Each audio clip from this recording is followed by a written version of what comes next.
Good day, and welcome to the first episode of Tech Reverso. I just bought the limited edition pink and white 3DS XL on special because of various positive reviews on the net. Of course, pink and white has now become a main color, but that's not the one I'm reviewing. The difference is night and day. My original XL Red was terrible. It had a way more limited point of view and a mix of yellow and brown tint on the screen. Moreover, I find the white bordering of the pink and white 3DS XL to be easier on the eyes for longer gaming sessions.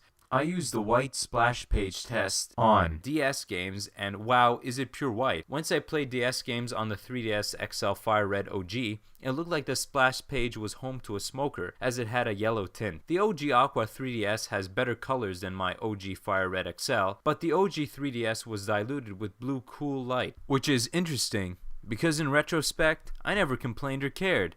Until browsing the internet and turning OCD over screen temperature. The Fire Red OG XL had a yellow hue that saturated the screen. For example, once I played my OG Red XL, the faces of characters in Fire Emblem were yellow instead of white, and there was a loss of detail. You couldn't see the rosy cheeks of the characters, and a bit of facial expressions were lost in translation. When I was in the menu or XMB of the Fire Red 3DS XL, I would notice that the blue-gray shades of tiles, as well as their definition, would disappear. This is not a problem, thankfully, for the pink and white 3DS XL. I found my eyes would get tired more often with the black bordering of the OG Aqua 3DS, as well as the bordering of the red 3DS XL. But I also saw that the white bordering of the pink XL would appear in the middle of the screen when I focused on it and quickly looked away. The pink and white 3DS XL has more of a pure colored tint to it, which would be white. As a result, the colors are true to their source. Of course, it wouldn't be a stretch to say that the Kelvin readings of the light temperatures on the 3DS backlights would actually weigh in on the color or hue that is being displayed on the screen, as evidenced by the current picture.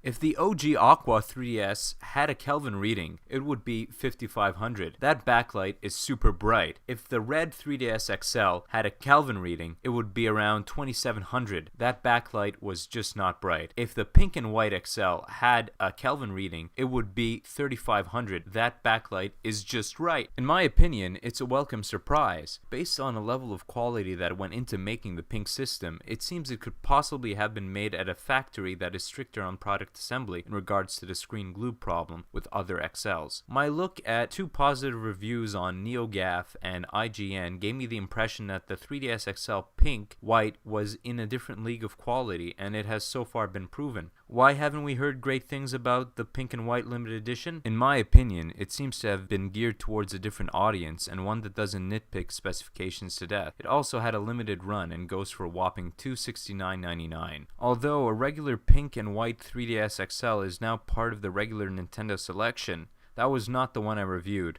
I had asked around about Animal Crossing Jump Out LL, but I haven't heard anything.